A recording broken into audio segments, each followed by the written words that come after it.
Pozdravljeni. Na vrsto je prišel tudi prispevek pred kvalifikacijami velike nagrade Abu Dabija.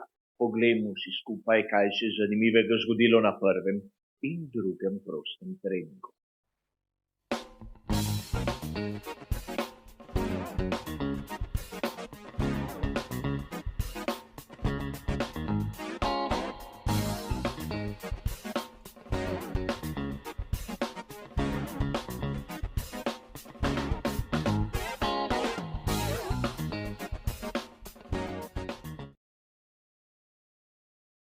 Kot že tolikokrat poprej bo tudi tokratni prispevek pred kvalifikacijami razdeljen na tista dva dobro poznana dela. V prvem si bomo ogledali tehnične novosti ter zanimivosti, v drugem bomo skušali razumeti tisto pravo razmerje sil glede na prihajajoče kvalifikacije seveda.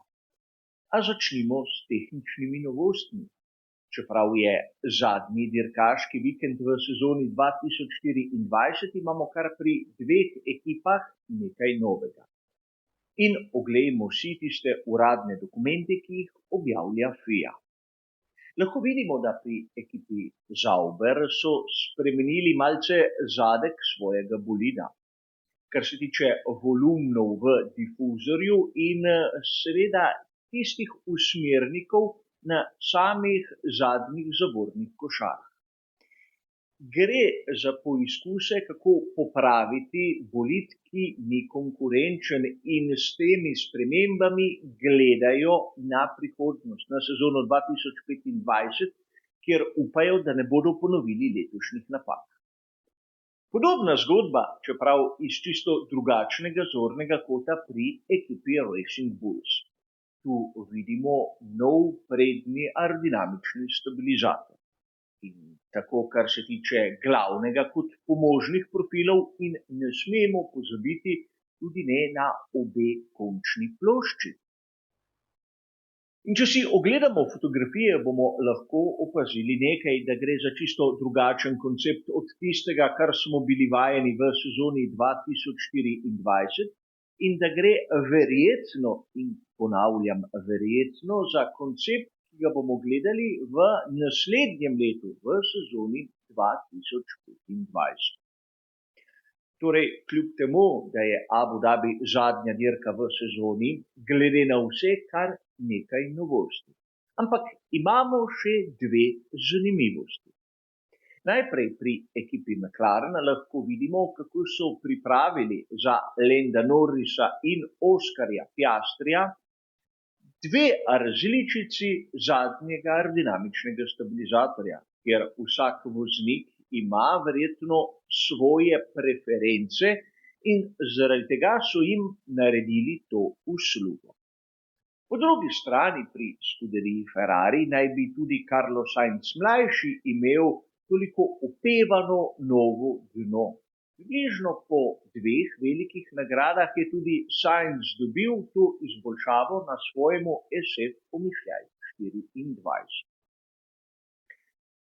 Prvi prosti trening, če pogledamo iz tiste strani nastopajočih, zagotovo ni bil reprezentativen. Namreč imeli smo kar 7 voznikov, ki jih običajno ne vidimo na štartnem razporedu. Isaac Hadjar pri ekipi Red Bull, nato Artur Leclerc, ki je zamenjal Sainza pri Ferrariju, Rio Hirakawa pri McLarenu, Duan, ki vstopa v svet Formule 1 pri Alpinu, Browning pri Williamsu, Drugovič pri Aston Martinu in ne smemo pozabiti na Ayumu Iwasu pri ekipi Racing Bulls. Torej, z vsemi temi novimi imeni, a rezultati prvega prostega treninga niso bili tako zanimivi, ampak kljub vsemu bi rad poudaril nekaj. Isaac Hadjar, ki je dobil bolid Maxa Verstappena, je bil na prvem prostem treningu približno za 0,4 sekunde počasnejši od samega Sergija Pereza. Torej, zopet se pojavlja tisto vprašanje, ali je Perez tako slab ali je Max Verstappen tako presneto hiter. Vsakdo, kot ponavadi, si lahko poišče odgovor sam. Ampak po prvem prostem treningu smo dobili novico, ki bo lahko vplivala na potek borbe za naslov svetovnega prvaka med konstruktorji. Charlesu Leclercu so montirali novo baterijo, kar pomeni 10 kazenskih mest na štartnem razporedu in govorimo o razporedu za dirko. Po pravilih ima vsak voznik na razpolago 2 bateriji za celotno sezono. In če me spomin ne vara, naprimer pri ekipi Aston Martin so porabili le eno. Znano je dejstvo, da so pri Ferrariju mnogo polagali prav v to izmenjavo energije na polnjenje in praznjenje baterije, na dodatno moč, ki bi jo lahko dobili. In morda, ponavljam, morda se je to sedaj pokazalo pri nepredvideni menjavi. Takega elementa na zadnji dirki zagotovo ne meniš. Ne smemo pozabiti še na nekaj, kar je marsikomu nekako ušlo pri vsem tem dogajanju. Namreč Artur Leclerc, podobno kot Izak Hadjar, na prvem prostem treningu sta porabila set pneumatik soft več. Torej Max Verstappen in Carlos Sainz mlajši imata set pneumatik z rdečim napisom manj in set pneumatik medium več od večine ostale konkurence. Kar je zopet iz zornega kota Ferrarija lahko dvorezen meč. Namreč Sainz kot tisti voznik, ki bo moral prevzeti odgovornost, bo imel na kvalifikacijah verjetno set manj na razpolago. In sedaj, če si ogledamo rezultate drugega prostega treninga, bomo ugotovili, da pri McLarenu, vsaj kar se tiče simulacije kvalifikacij, so bili dobri, so bili hitri, so bili tam spredaj.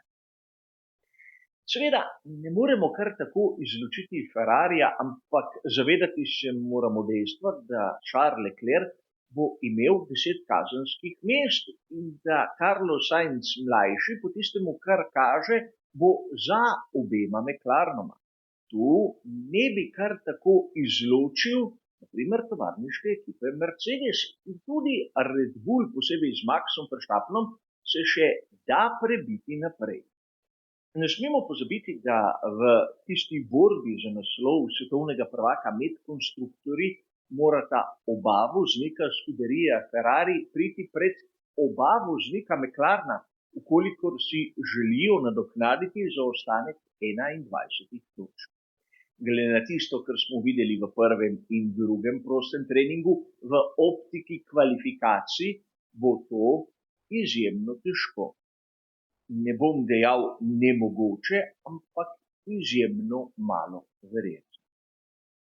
Seveda, pred nami je še dirka, kjer se lahko zgodi karkoli, ampak po tistem, kar smo videli na prvem in drugem prostem treningu, predvsem v optiki kvalifikacij, je zaenkrat prednost na strani McLarena. Kaj se bo zgodilo, bomo pa kot običajno ugotovili skupaj. Za danes je to vse. Hvala za vašo pozornost in nasvidenje.